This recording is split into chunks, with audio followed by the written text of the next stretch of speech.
Gotta make sure. January, I sat here for 5 minutes, people looking at me like, you're gonna start the meeting.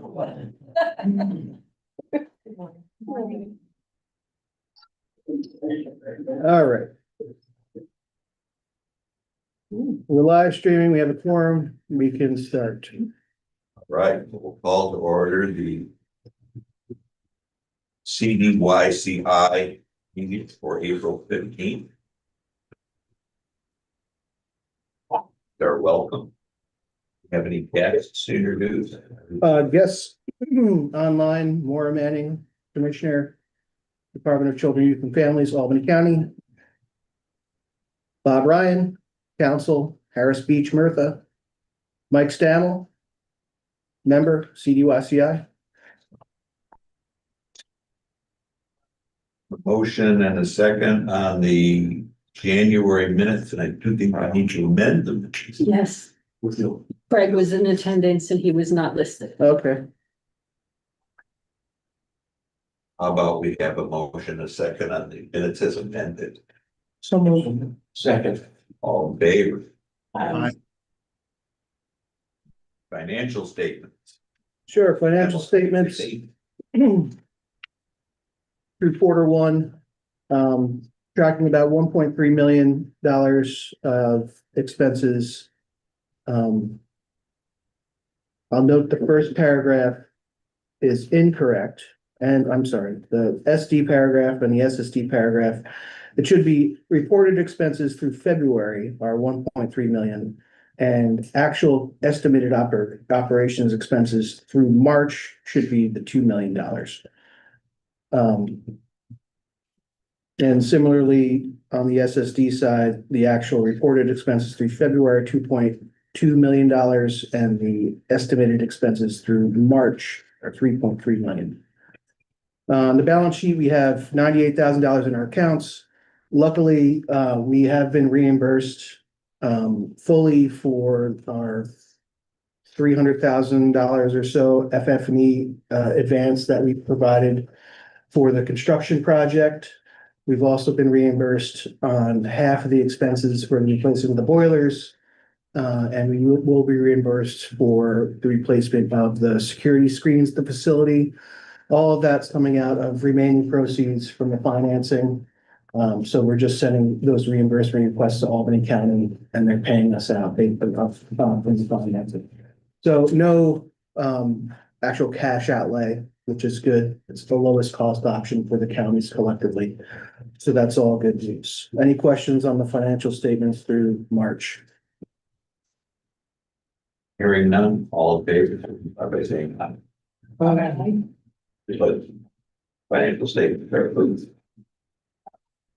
Item is 2609, the pre-audit financial. You'll recall that You we, get a motion in the oh, sorry. Make that one. Now you. All right. I'm not a parliamentarian, but you have much more experience, so I just appreciate learning from you. I just get the motion in the second out of the way right up front. Well, that is, I you don't think, have to worry technically about correct. Vote on something you didn't move. Right. So, as you recall, we were delayed on our 2022 audit, 2023 audit, 2024 audit. We are in process of our 2024 audit to get that squared away. And these are the pre-audit financials for our 2025 audit. So all told, expenses for specialized secure about 7.5 million. And expenses for specialized secure is 11 million. Administrative expenses, that's our administrative fee of 105,000 plus other ancillary expenses like legal, audit, et cetera, are about 150,000. As a nonprofit corporation, we're achieving that. We only have a de minimis amount of positive net revenue of about $5,800. So we're in a good position to start the 2025 audit as soon as we complete the 2024 audit. Questions? Hearing none, all in favor, signify by saying aye. Aye. This is opposed, motion carries. Well, this one requires a vote, but memo 2610, administrative percentage cap change. Yes, so this is, no, this is one of those interesting yet mysterious bureaucratic hitches that you encounter in public service. So after the facility construction project was completed, we went from 24 beds to 39 beds. There's a little detail in how we report our expenses that says you're a certified capacity. And our certified capacity has not been updated since we completed the project. So being the, person who wants everything to be exactly perfect, I reached out to the rate setting unit and said, hey, can you change these, the certified capacity to bring it up to date? And they did that. So they changed the certified capacity for both facility types to 39 beds. That triggered a change into the eligible administrative expenses that we could charge, unbeknownst to me, until the following quarter, from 21% of operations expenses down to 17%. And so when I ran the numbers for the full year last year, that would have meant about $250,000 we would leave on the table as unreimbursable. So on parallel paths, I asked rate setting to change the numbers down so that we could get the 21% reimbursement rate for the remaining 2025. And then I asked another division of OCFS whether they can give us some sort of dispensation. I provided to them an analysis comparing financials from 2020 to 2025, demonstrating that increased expenses, or at least stable expenses in administrative costs, are being driven by fixed costs, or changes in non-discretionary costs, changes in insurance, and increases in administrative costs related to implementing Raise the Age, complying with all the new regulations and reporting to a new agency, which is SCOC, and all the different steps required to do that. So OCFS's initial response was, legal is saying that really the 17% applies to your agency. I did this research, sent them the memo. And so while I haven't heard back, I'm hoping that reasonable heads will prevail on their side to let us charge the appropriate amount in admin. So we'll see how that all shakes out. Again, a lot of these market-driven costs like insurance have skyrocketed. And what's more is, as our counsel Bob Ryan pointed out, that it's almost like we were being punished for implementing Raise the Age. So, and this change, or this rule was not considered or not updated when Raise the Age was implemented. So this is driving them to take a look at this, and hopefully it will resolve in our favor. Any questions? Bureaucracy.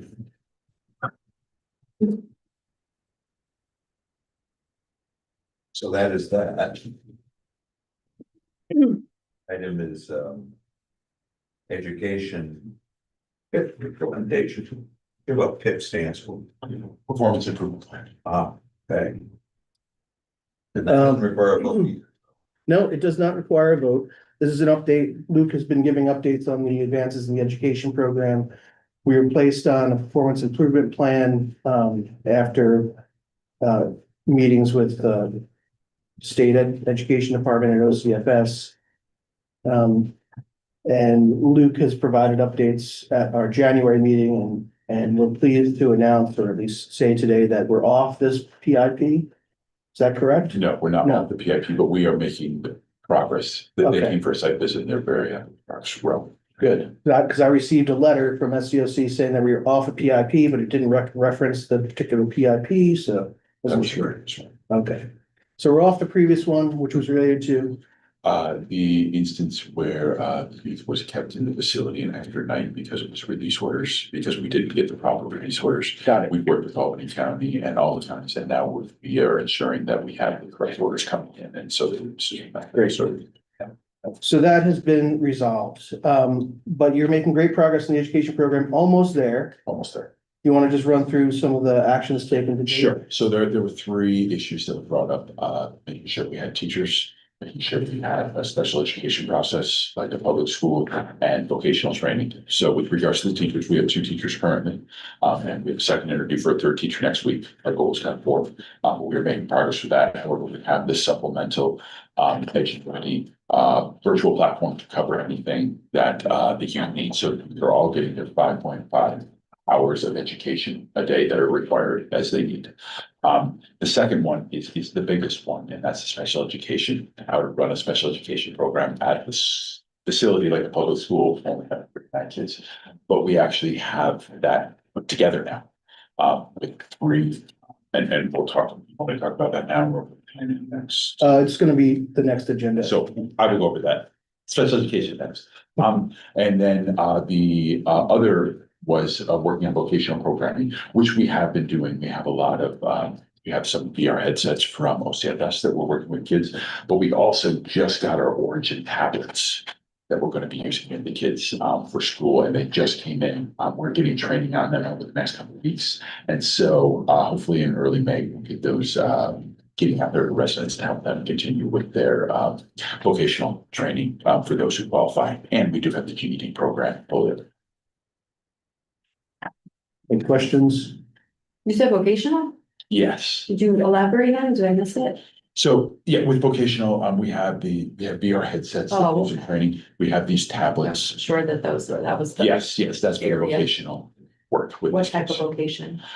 So there's gonna be, what we're gonna be learning as we get trained in these tablets, you know, some of the big areas. We want to work with our HVAC technician items, janitorial work and food service work. Those are the three main areas that our kids can really get some certification before they leave so that they can be successful. Very nice. What was the third? Janitorial, food service? HVAC. Good. Any questions? All right, good segue. Here's the next I'm agenda. glad we're just going. So we're still on, now we're back to special ed, Yep, special ed, same memo. Learning a lot about special. similar memo. So this is a compliance issue. This is a function of our performance improvement plan and being in compliance with the regulations to provide special education services as if we were a school district. So Luke has engaged with a partner organization to provide all the necessary things to be able to comply with the regulation. Luke, we want to talk about the partnership. Sure. This is with Capital District Beginning Connections. They are a local agency. We needed three things with regards to our special education. We needed to provide a special education teacher, as well as all the necessary special education services, occupational, physical therapy, speech therapy, or if you have kids who are deaf, things of that nature. Hire individual staff. It's just wouldn't be possible. Capital District Beginnings is a provider that's going to be able to do that for us. So the contract that's included in here will have a special education teacher at the facility 20 hours a week, 4 hours every day, with our kids. And they have per diem support services for our kids who need it. So if a youth needs occupational therapy or speech therapy, they'll be able to bring someone in on an as needed basis. And so this contract is to be able to provide those services, and it will run through next school year so that we can continue to do so this school year and next school year. I'm going to go to the other two items. Sure. So there are two other items that we also, we needed to have a committee on special education. And we needed to have a way to communicate what was being done in special education lines. So we worked closely with Tim Backus, who was our previous superintendent. He's with a different agency now. But we have just finalized a contract with the South County School District. They have agreed to be our committee on special education. So they will handle that aspect, just like public schools. We have our own committee on special education. They also work closely with us and Tim to point out a specific software called Frontline Technologies that South County uses and that most schools in New York State use to communicate IEPs, special education things. updates, things that have been done. So we have just signed a contract to invest in that programming.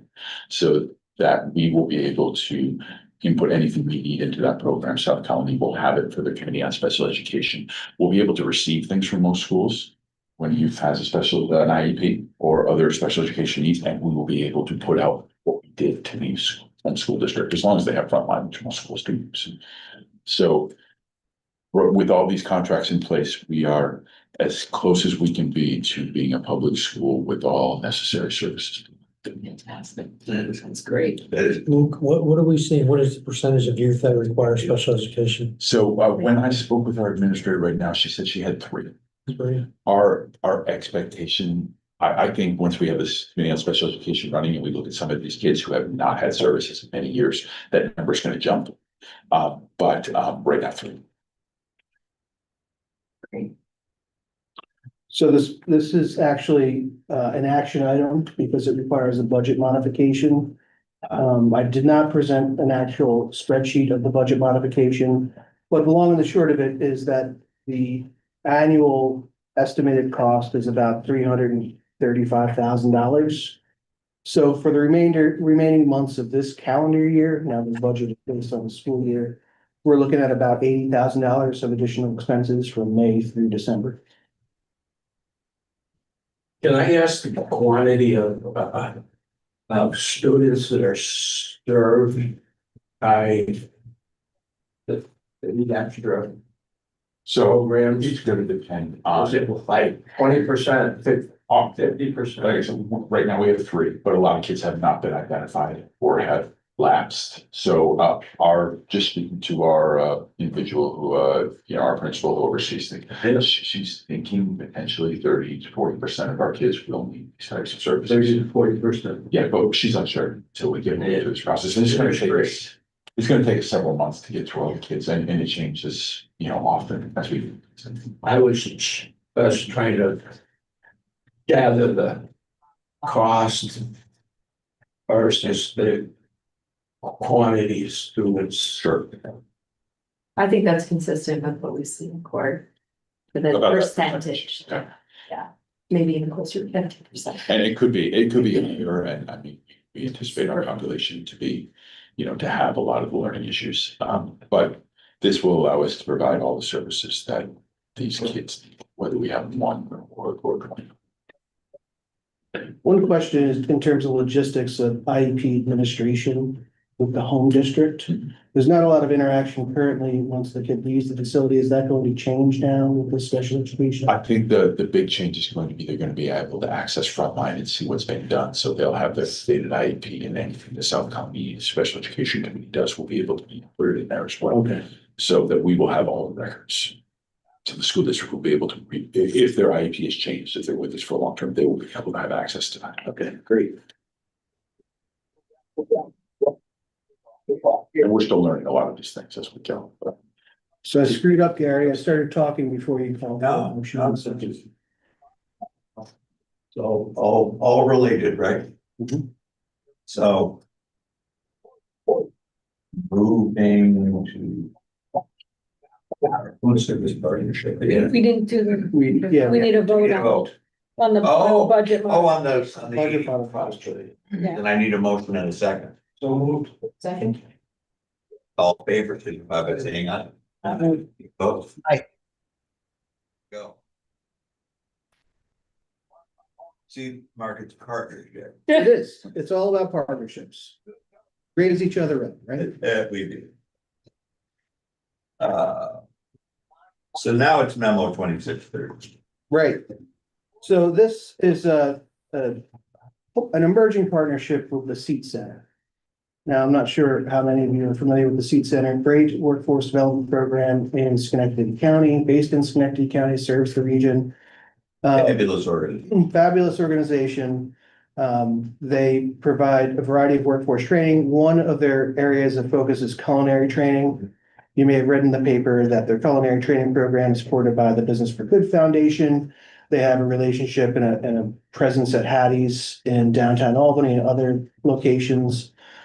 I reached out to them. I reached out to Jennifer for advice because we, as I mentioned, we had extra money for, capital projects left over from the financing about the costs and benefits. This is my conspiracy theory or my ruse, asking for her advice about, the cost benefits of upgrading the kitchen to operate a commercial kitchen and paying the staff. And so that opened up a conversation. She's very open to new partnerships, to talking about what it would look like if the Seed Center's culinary program took over food service at Secure. Potentially preparing a lot of the food off-site and doing the finishing work in the kitchen on-site. For many years, the food service at the facility has garnered a lot of negative responses from the youth. So our regulating agencies have often flagged this as an issue. While we are in compliance with the health regulations and the nutrition regulations of the food, it is not the best, food. So this potential partnership with the Seed Center would be potentially a win-win for us to improve the level of food quality in the facility, food variety in the facility, while also giving the Seed Center's culinary program a stable client, which is something that they need to make their culinary training program sustainable.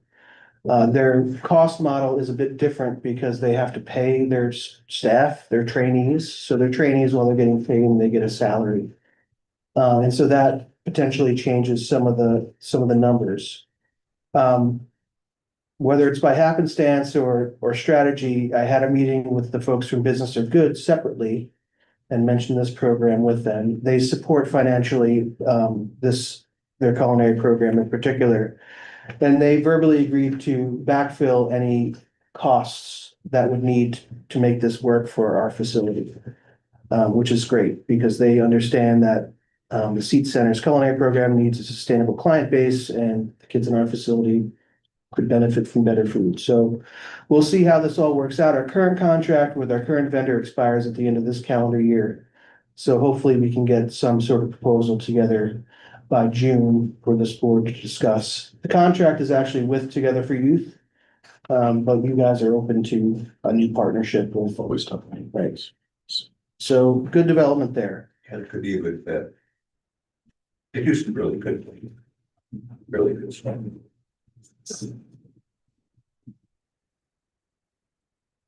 Reset grant application. Sure. He says, Yeah. good question. I'll give this over to Luke. Luke reached out to Bill and me for some support letters a couple weeks ago. And do you want to go over it again? Sure, there was a federal grant opportunity from the Office of Juvenile Justice Delinquency Prevention about a month ago to provide a reentry programs for youth who are in detention or correctional settings to go back into the community. This is something we've been talking about for a long time. We've always wanted to find funding for. So Together for Youth worked closely to develop a program. We call it the Reset Program.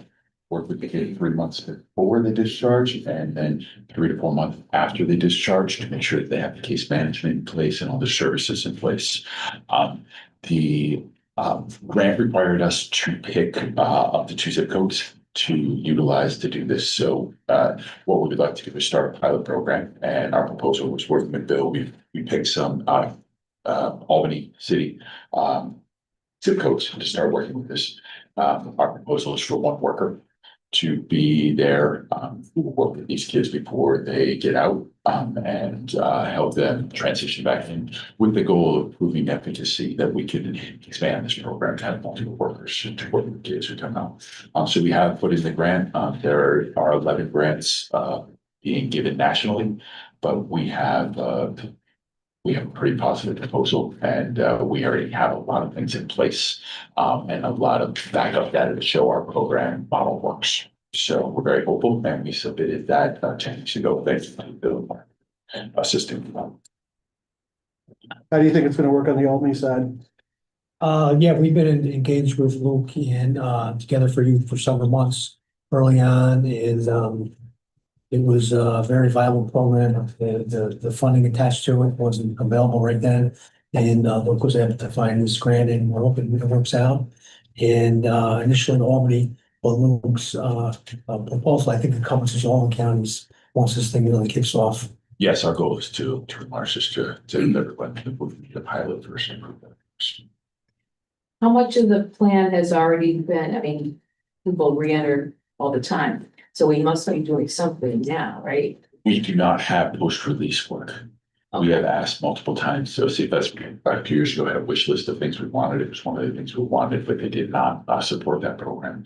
And we have been talking to Bill and others about a post-release program. We just don't have the funding to be able to provide in case. I think it's more, pre-trial kids that are going in while their charges are pending and then released, not kids that are sentenced. Yes, yeah, it is, it's any kids who are leaving, but primarily those youth, and also in some counties, particularly in Saratoga, much there, we do already have some, with our prevention programs together, you have some work already with the facility, but we do not. Okay, like we have predispositional supervision, so probation is working with the kids that are coming. What's the difference between This that is and what you're, intense. oh, This is 3 to 5 contacts a week with the youth. um, And meeting with the family 3 months before to get the family on case management. They need, most of these kids, when they go back to the home environment, it's not actually, it could be the family doesn't have stable housing, or there could be substance abuse in the household or no employment in the household. So we can help the family get on track at the same time that we're helping the youth get prepared. And then we can provide 3 to 5 contacts a week once they get out. that makes sense. Thank you for the clarification. Yes, the most happens. I can help. So we'll have updates as we go. If we just, if we're not one of the 11 awarded, that doesn't mean we're doing this. We're going to try to find additional services because we believe the entry program is essential to prevent kids from coming back.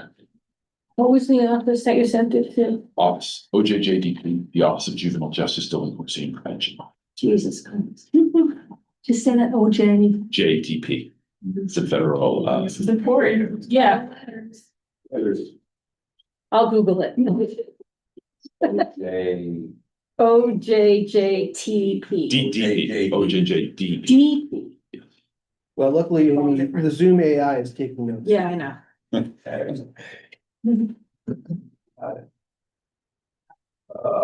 Facility operation.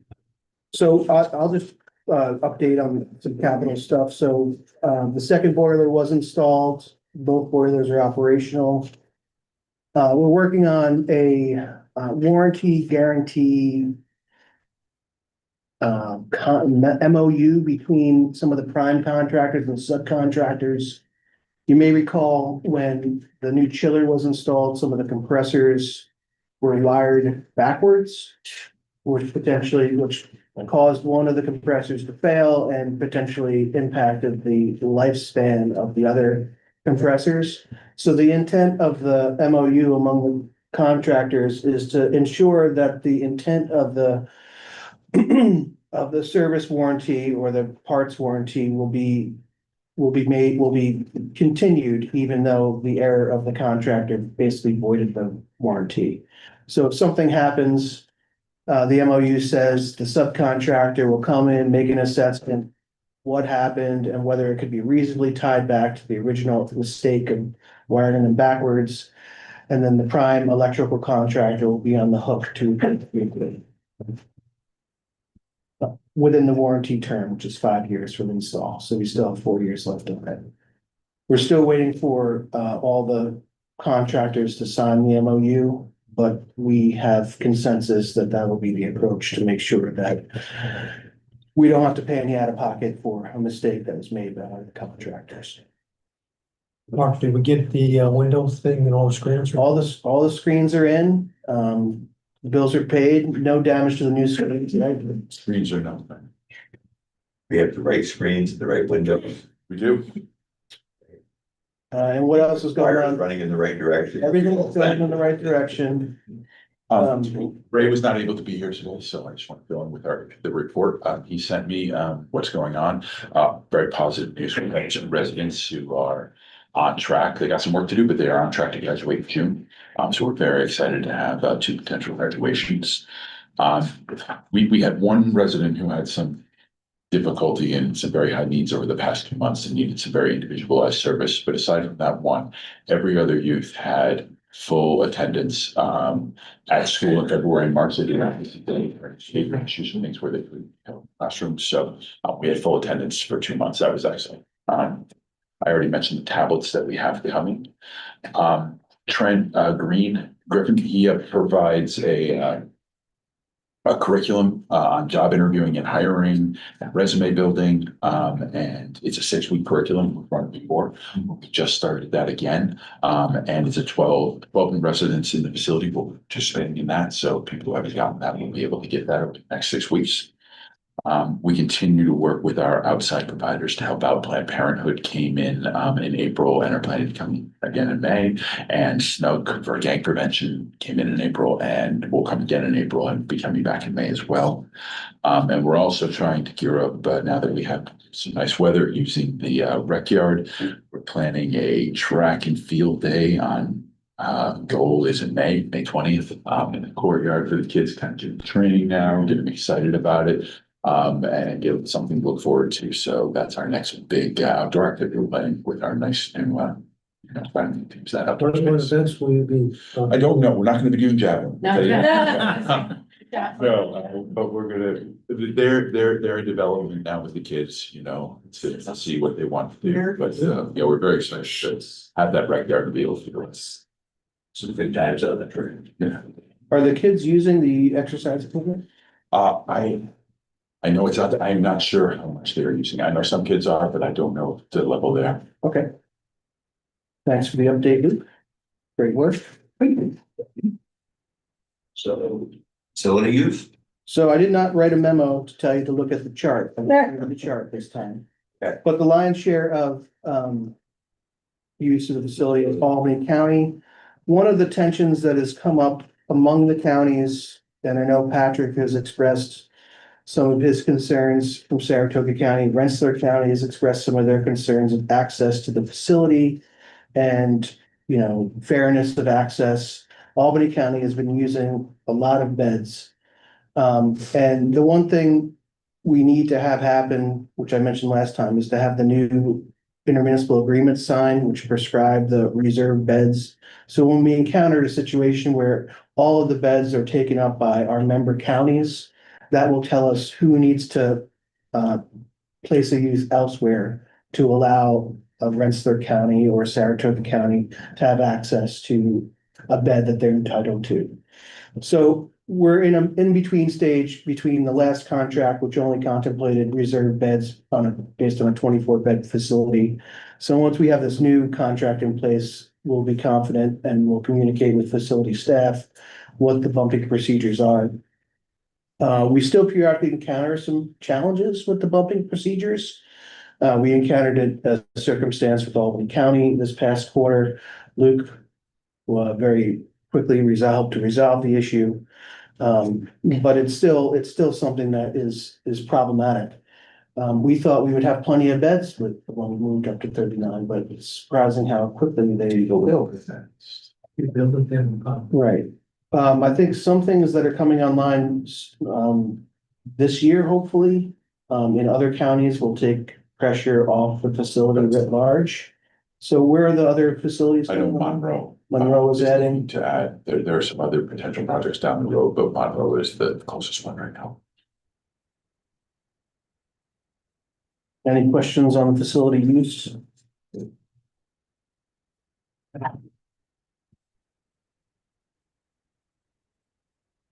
Here's the bad. So this is, the other layer of regulatory work that impacts our administrative expenses responding to the minimum standards evaluation. Is this an annual or ongoing exercise? It keeps coming in. We do different sections throughout. So can you give us the long and the short of the outcomes of this minimum standards Sure, evaluation? there were a couple items that that SCOC wanted us to improve on. One of them is logbooks, having a logbook in every location. What we have always typically done is because in the jail, staff stay in one place and the inmates move place to place. In our facility, our staff moves with the residents, so our logbook is always gone with the residents. But SCOC would like us to have one in every location. We're fighting this for a long time, and it's not anymore. They're going to put logbooks in all locations, so we move forward. The other item, another item was to have a classification, assessment scale for youth when they come in. In large jails, this makes a lot of sense. In a small facility, it doesn't. But we have developed this scale which would still allow us to put the youth where we know they're going to do best based on their age and development and items like that. And in jails, oftentimes they use level of crime, and we don't use that. We use where they are developmentally and things like that. Place them. So, but we have developed a system that we're continuing to work to refine with SCOC. SCOC also had some concerns about our deathbed and funeral visit policy, which is unique because we serve 4 counties, where the other facilities just utilize one sheriff's department to do that, where we work with everybody. But we have come up with some plans and we are revising the policy, working closely with the agency, make sure it matches, so that we can make sure that the sheriffs are able to take youth who are applicable to deathbed and funeral visits, as they should. And the last thing was our fire prevention and safety, just to make sure that we had all the required trainings handled, and we have moved forward on all that is nice. Any questions?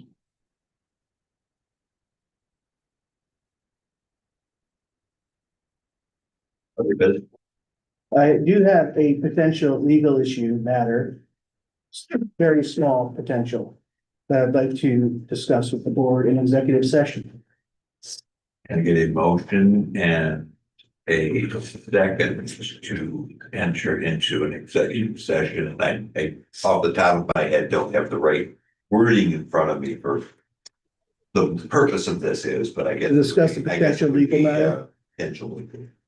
All right, so everyone online, I'll add you to the break room. So just be on the lookout on your screen. Just need who's. Yeah, I'll move that. Thank you. Yeah, make the motion, Second. second, Okay. all in favor. Aye. Okay.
You're good.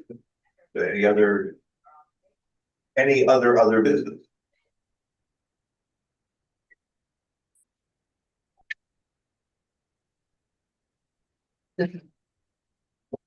Gotta come back. Yeah. So now we're gonna have a motion and a second to adjourn. Second. All in favor? All right, thanks, folks. All right, thank you.